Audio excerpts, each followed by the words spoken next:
Yo, guys, okay, I promise you I wasn't about to upload 6 videos today. I was only gonna do 5. I'm getting ready to start editing, right? I just go on YouTube for a quick second, and then I see fucking First Take uploading this video about Michael Jordan dissing Kevin Durant. Oh, fuck no, I'm here for this. I'm so here for this. I'm like, yesterday, I couldn't be more here for Westbrook this. Let's was go. inducted into the Oklahoma Hall of Fame. Congrats to him. The legend Michael Jordan presented him at the induction and praised Russell for his loyalty to the city. Take a listen.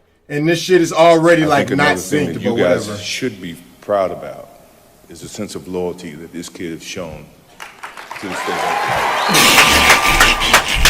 I'm not here to try to bash anyone that's not here. Everybody has a choice. I'm not saying that you don't have a choice. Everybody has a choice. And when I saw that he chose to stay here in Oklahoma, I was so proud, and as Clay know and as Russ know, I texted him to show a sense of respect.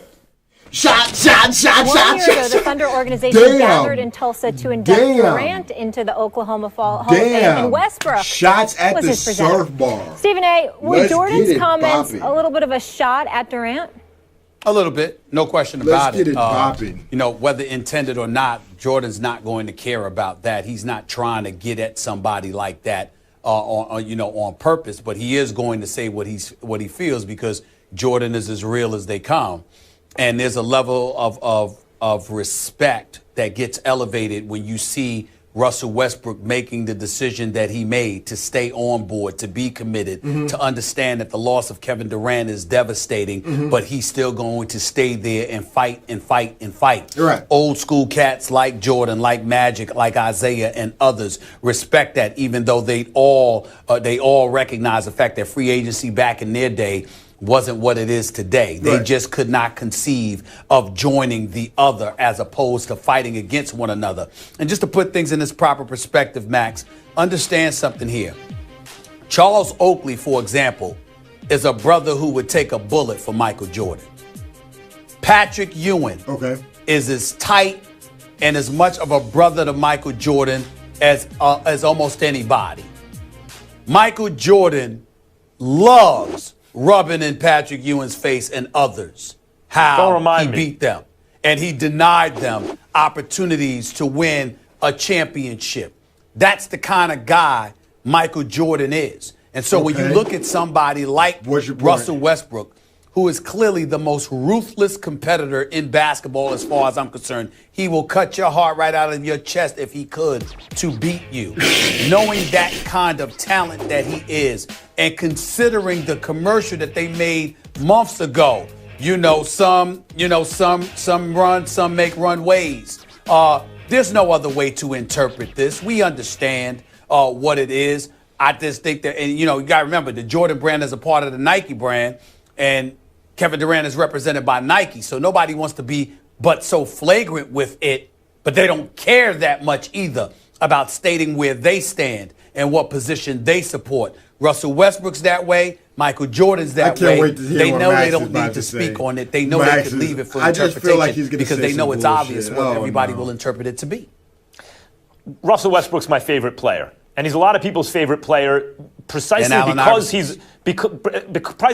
because he's a flawed player. You know, the over-aggression in him, he's overly aggressive at times, is amazing to watch, because how often in life do you get to see someone achieve at just about the highest level in the world just unbridled aggression? That's what's driving them. It's something to see. It's something to behold. And so Kevin Durant, unfortunately, is in this situation because we talk about this. Why isn't Kevin Durant greater than Larry Bird? He should be. He's taller, he's faster, better defender, better scorer, really. But no one's taken Durant over Bird, because Bird had that at this position. Obviously, LeBron's the greatest small forward who ever lived. I'm talking about who's second. Because Bird was alpha. And that's not KD. KD's personality seems to be the kind of guy, not like Jordan, not like Bird, not like Magic, the kind of guy who wants to fit in and be part of a team. Yeah, naturally, that's what he wants to be, it seems to me. A bitch. And I find that interesting. I'd like to live in a world where there can be an exception to the rule, where, hey, look at that, Kevin Durant won championships and he didn't do it the way everyone else did it. But it's his misfortune that he is going to be compared and contrasted with a guy who is emblematic more than anyone else of the Jordan, Kobe, Bird kind of ruthless mentality, which is Westbrook. It's not like KD was just on a team with another great competitor who's also a great player. He's on a team with the competitor, with the force of nature, Russell Westbrook, with the guy whose personality makes him somehow more than the sum of his parts. Don't start saying that's who he's going to be compared to. Don't start saying we should feel bad for Jordan doesn't even have to be aiming at KD, nor does anyone else. They just need to be telling the truth about Russell Westbrook. Because when you tell the truth about Westbrook, it feels like a shot at KD. How can it not? It's just KD's misfortune that he was on that guy's team and that's the dynamic. And from now on till the end of time, I mean, that's accurate. When people talk about Westbrook and his qualities that we most admire, in this case, loyalty to the franchise, ruthless aggression, ultimate competitor, alpha personality, Gonna sound like you're taking a shot at KD. How else can it sound? Yeah, it sounds that way, but do you think that's what Jordan was doing? No, I think he's just trying to compliment Westbrook. That's my point. Ged, right now, talk about Westbrook, Stephen A. Smith, and make it not sound like you're taking a shot at KD. It's hard, right? I mean, it's hard. It's definitely hard, but we also have to take into consideration who. Or is it just fun to take shots at KD? Jordan.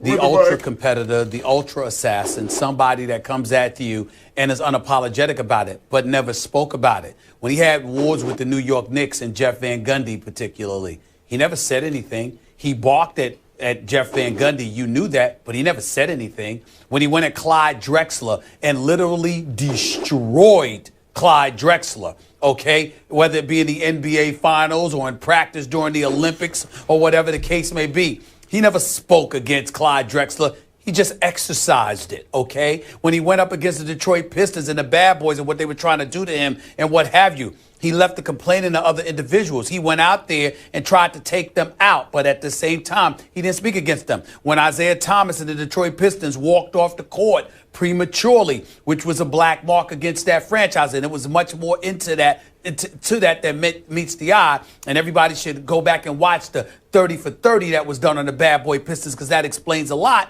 Nevertheless, what did Jordan say after that? Jordan didn't have much to say. Jordan is notorious for saying a lot by not saying much. And that's what it was. It's one thing for Russell Westbrook to be inducted into the Oklahoma Hall of Fame. It's another thing for MJ to introduce I think Max is right. And not only it's to impossible introduce him, and he should, by good the way, about because Westbrook without making is KD like a sound signature brand for the I Jordan he's brand. right, Well, what he but I brings definitely to the table, still think it was but a shot. to go up there and to introduce him and to say, I'm not here to knock anybody. Yeah, Jordan's not necessarily trying to knock him per se, but at the same time, we are talking about Jordan, who has a profound level of respect, exponentially higher for Russell Westbrook and his actions than Kevin Durant and his actions. It's unavoidable. Fair enough. Does not get much bigger than his airness. But there's no question as to the fact that shots will be fired Saturday night when Max is working his second gig. Andre Ward has a huge fight. All right, and we're done. But yeah, okay, like I said, I didn't plan on, I was only going to drop 5 videos. Now I got to figure out how I'm ordering this. I got so much basketball covered up today. Fuck it up. I need to do less basketball more. Anyways, I had to do this though. Fucking Michael Jordan, this Kevin Durant. How could I miss this? How could I fucking miss this? Like I said, I think it was a shot. I think it was a very calm and subtle shot. But I also think that Max is right. Like, it's impossible to fucking talk good about Russell Westbrook without fucking making Kevin Durant sound a little bad. You know what I mean? I definitely think there's some truth to that. But shit, I think it was a shot. I'm going to go with a shot. I'm hoping it was a shot. You know, I like shots from fucking Michael Jordan and Kevin Durant. Somebody got to send this nigga some shots. Make him feel that shit. You know what I'm saying? Because all of us, all these little fans, like, I can talk shit about Kevin Durant. He won't give a fuck about that. I can make a video talking hella shit about Kevin Durant. He's not going to give a fuck. Michael Jordan talk shit about Kevin Durant. Oh, yeah. Now he's going to feel some type of way. Yeah. As you should. You little fucking... Nah, I'm off that. Anyways, leave a like if you do, subscribe if you do. Tweet me more ideas, Instagram, comment, all that hip fun shit. I'm going to go be my me. Yeah, so that's it. Michael Jordan. Talk that talk. What the fuck? Walk your walk. What the fuck?